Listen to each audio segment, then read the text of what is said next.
विद्यार्थियों नमस्कार। कल वक्रोक्ति जीवितम की 2 कारिकाएं जो हैं उनका अध्ययन किया था हमने। आज तीसरी जो कारिका है उसका जो है अध्ययन करेंगे हम। इससे पहले कुछ सामान्य बातें इस वीडियो के माध्यम से आप लोगों तक मैं प्रेषित करना चाहूँगा कि महाविद्यालय जो है अगस्त के महीने में और बंद रहेगा। पूरे अगस्त में विद्यार्थियों का महाविद्यालय के अंदर आना जाना बंद रहेगा, परंतु आपका जो अध्ययन है वो भी बाधित नहीं होना चाहिए। तो इसके लिए ये YouTube जो है इसके अलावा और अपने पास कोई साधन नहीं है। तो समय समय पर आपको नोट्स जो है वो भी मिलते रहेंगे और साथ साथ में ये जो अपना अध्ययन का जो तरीका है ये भी चलता रहेगा। तो चलो तीसरी कारिका पढ़ते हैं हम।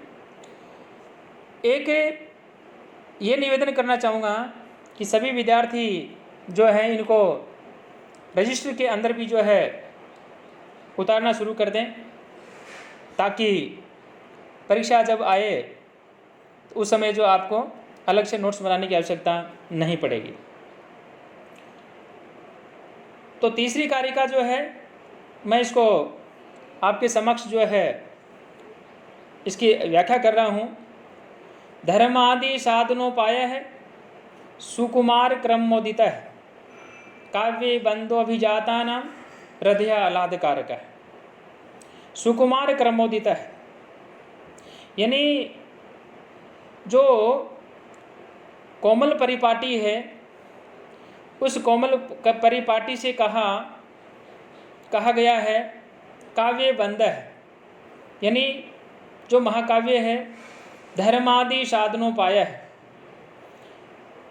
धर्म का मतलब यहाँ धर्म अर्थ काम मोक्ष इन चारों से ही है और इन सबको जो है उपाय कहा धर्मादि साधनोपाय है, यानी धर्म अर्थ काम मोक्ष के साधन का जो उपाय है। अभिजाता नाम हृदय आह्लादकारक है। तो इस प्रकार से जो अभिजात हैं यानी जो कुलीन हैं, जो उच्च वंशज है, ऐसे जो राजपुत्र हैं उन राजपुत्रों आदि के जो हृदय है उस हृदय को आह्लादित करने वाला होता है। आह्लादित का मतलब प्रसन्नचित करने वाला जो है होता है। नेक्स्ट जो हमारी कारिका आती है 4 नंबर, और यहाँ पे कहा व्यवहार परिस्पंद सौंदर्यम व्यवहारी भी सत्काव्याधिगमादेव नूतन औचित्यम अप्यते। व्यवहार परिस्पंद सौंदर्य नूतनोचित्यम व्यवहारी भी ही सत्काव्याधिगमात एवं आप्यते।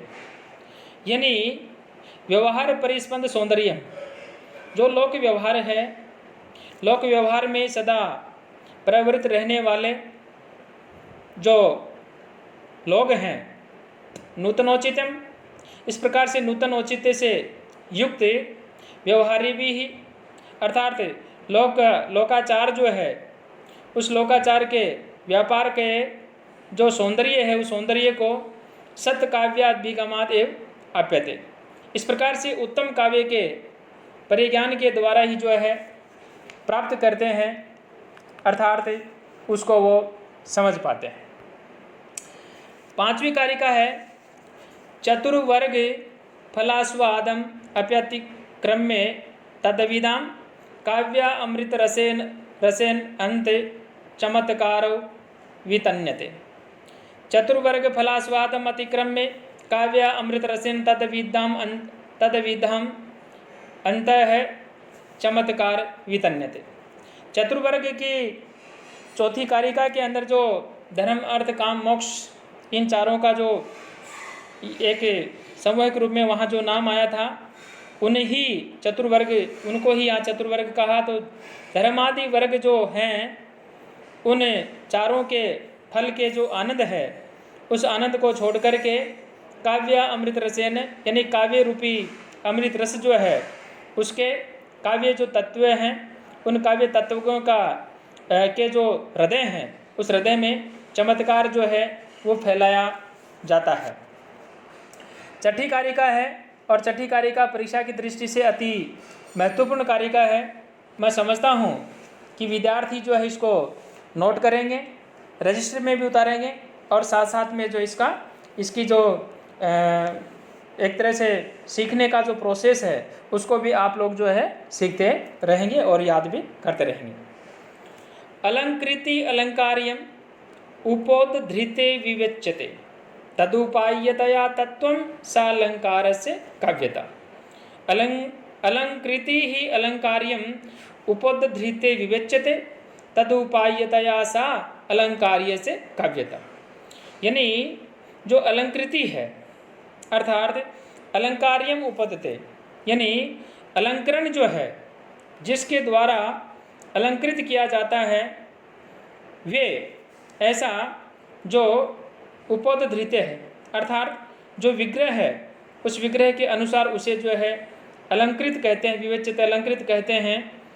तदुपायतया सा अलंकार से, और उसका विवेचन जो है वो किया जा रहा है और उसकी जो इस प्रकार से जो उपायता है अर्थात उससे ही जो अलंकार है उस अलंकार का तत्व जो है वह अलंकारीय शब्द तथा अर्थ जो है उसकी वह काव्यता जो है वह होती है।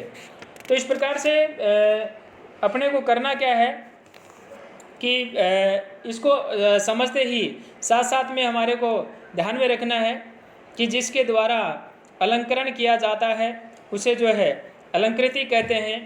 इस प्रकार से जो अलंकारीय अर्थात जो अलंकरणीय वाचक और वाच्य रूप है उसका भी जो है विवेचन यहाँ पे किया जा रहा है। इस प्रकार से दोनों के सामान्य तथा विशेष लक्षणों से जो स्वरूप निरूपण है, यानी किस प्रकार जो है इसको कहा गया है। तो उपोद्धृत अर्थात निकाल करके पृथक पृथक स्थापित करे, जहाँ समुदाय रूप में उन दोनों को जो अंतर्भाव है उससे विभक्त करे, किस कारण से उसकी जो है उपायता से और काव्य जो है उसका विचार किया जाता है, उसका उपाय जो है इस प्रकार से उसका भाव जो है तद उपायता जो है ये कहलाता है। उसके द्वारा करण रूप होने से उससे इस प्रकार का जो विवेक है काव्य विवेचन की उपायता को जो है प्रतिपादित करता है और देखा जाता है कि समुदाय के अंतर्गत स्थित जो असत्य भूत पदार्थ हैं उनकी व्युत्पत्ति के लिए पृथक पृथक जो है विवेचन किया जाता है। यथा पदांत भूति प्रकृति प्रत्यय इत्यादि जो है इनका विवेचन तथा वाक्य के अंतर्भूत जो पद हैं उनका भी जो विवेचन है वो मीमांसा शास्त्र जो उसके अंदर जो है पाया जाता है।